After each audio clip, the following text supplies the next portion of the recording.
యువత రాజకీయాలు రావాల్సిందే.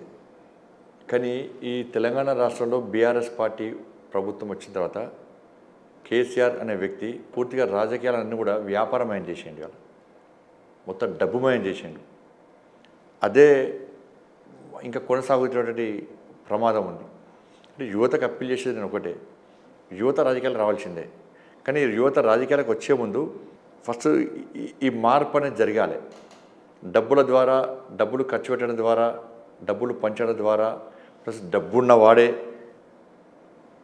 రాజకీయాలకు పనికొస్తాడు, ఎన్నికల్లో గెలుస్తాడనేటువంటి ఒక చెడు వాతావరణం ఇలా సమాజంలో నిర్మాణమైంది. ముందుగా ఈ వాతావరణం మార్చడానికి యువత ముందుకు రావాలి. కాబట్టి అటువంటి మంచి వాతావరణ నిర్మాణం కోసం మీరు కష్టపడి పనిచేయాలి. అటువంటి అటువంటి చెడు ఆలోచన లేని మంచి వ్యక్తులను గెలిపించే ప్రయత్నం చేయాలి. ఇలా ఏమవుతుంది, వాళ్ళ ఎలక్షన్స్ రావాలంటే డబ్బునోని కొడుకో బిడ్డో భార్యనో రావాలి, లేకపోతే పెద్ద పెద్ద వ్యాపారాలు చేసుకుంటే రావాలి. ప్లస్ పార్టీలు కూడా ఏం చేస్తున్నాయి, ఫలానా వ్యక్తికి మహేందర్ గారికి టికెట్ ఇవ్వాలి. మహేందర్ గారు ఎంత ఖర్చు పెడతాడు ఎలక్షన్? ఏందండి డబ్బులు పెడతారంటే, అరే డబ్బులు వేస్తారు, డబ్బులు ఖర్చు పెట్టే ఓట్లు ఓటేస్తారు, డబ్బులు ఇస్తారు ఓట్లు ఇస్తారు అనేటువంటి ఒక చెడు ఆలోచన, ఒక చెడు చర్చ జరుగుతున్నది.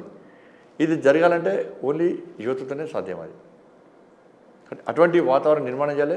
యూత్ తప్పకుండా రాజకీయాలకు రావాలి, మంచి పనులు చేయాలి, ఒక మంచి శక్తివంతమైన సమాజ నిర్మాణం కోసం వాళ్ళు ప్రయత్నం చేయాలి.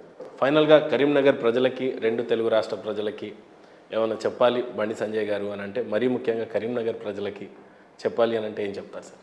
మీరు అనేక పార్టీలు చూసారు, మీరు కరీంనగర్ ప్రజలతో కూడా అనేక మంది నాయకులు చూసారు. అందరు నాయకులు మంచివాళ్ళే, అన్ని పార్టీలు మంచివే. కానీ ఒక్కసారి బేరీజు వేసుకొని చూడండి. మీకోసం కష్టపడి ప్రాణాలకు తెగించి జీవితాలను సర్వనాశనం చేసుకొని కుటుంబాలకు దూరమై ఏ ఆశ లేకుండా ఇవాళ మీకోసం ఉద్యమాలు చేసేటువంటి పార్టీ ఏది, ఉద్యమాలు చేస్తున్న నాయకుడు ఎవరు, మీ సమస్యల పరిష్కారం కోసం నిరంతరం తప్పించేటువంటి నాయకుడు ఎవరు, మీకోసం 24 hours పనిచేసేటువంటి నాయకుడు ఎవరు? వాళ్ళని ప్రోత్సహించే ప్రయత్నం చేయండి. దాంతోపాటు ఒక నరేంద్ర మోడీ గారు, ఒక నిరుపేద వ్యక్తి, ఒక ఛాయంకున్న వ్యక్తి దేశ ప్రధాని అయిన తర్వాత ఈ దేశంలో పేద ప్రజలకు ఏ విధంగా సంక్షేమ పథకాలు అమలు చేస్తున్నాడు, ఈ దేశాన్ని ఏ విధంగా రక్షిస్తున్నాడు, ఈ దేశాన్ని ప్రజలను ఏ విధంగా కాపాడే ప్రయత్నం చేస్తున్నాడు, ఈ దేశాన్ని ఏ విధంగా అభివృద్ధి చేస్తున్నాడు, ఈ విషయంలో ఒక్కసారి మీరు బేరీజు వేసుకోండి. కాబట్టి ఇప్పుడు జరిగే ఎన్నికలు దేశ ప్రధాని నిర్ణయించే ఎన్నికలు. కాంగ్రెస్ పార్టీ వాళ్ళ ప్రభుత్వం ఏర్పడితే దేశానికి ప్రధానమంత్రిని ఎవరు చేస్తారో ఇప్పటికీ చెప్పలేని దౌర్భాగ్య స్థితిలో, నిస్సాయ స్థితిలో కాంగ్రెస్ పార్టీ ఉంది. భారతీయ జనతా పార్టీ మా ప్రధాని అభ్యర్థి నరేంద్ర మోడీ గారే అని చెప్పుకొని ధైర్యంగా మేము ముందుకు వస్తున్నాం. దేశ ప్రధాని నిర్ణయించే ఎన్నికల్లో ప్రధాని అభ్యర్థి నిర్ణయం కానప్పుడు మీరు ఓటు ఎవరికి వేయాలో ఒకసారి ఆలోచించండి. నరేంద్ర మోడీ గారు ప్రధానమంత్రిగా లేని దేశాన్ని ఈ దేశ ప్రజలు ఎవరు ఊహించుకునే స్థితిలో లేరు. కాబట్టి ఈ దేశం అభివృద్ధి చెందాలంటే, పేద ప్రజల సంక్షేమ పథకాలు అమలు కావాలంటే, లబ్ధిదారులకు న్యాయం జరగాలంటే, ఆర్థిక రంగంలో కానీ రక్షణ విషయంలో కానీ ఈ దేశం రక్షింపబడాలంటే, తెలంగాణ రాష్ట్రం అభివృద్ధి చెందాలంటే, తెలంగాణ రాష్ట్రానికి ఇంకా అధికంగా నిధులు రావాలంటే, నిధులు తీసుకురావాలంటే తప్పకుండా భారతీయ జనతా పార్టీ అభ్యర్థులను గెలిపించాలి.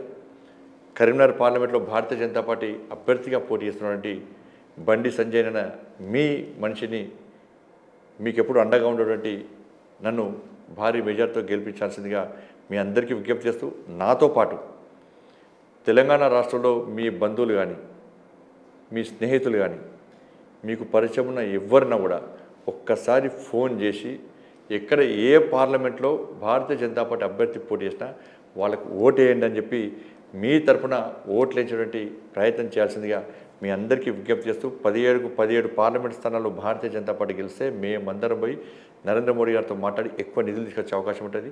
కాంగ్రెస్ పార్టీ ఓటేస్తే ఆ ప్రభుత్వం ఏర్పడేటువంటి అవకాశం లేదు.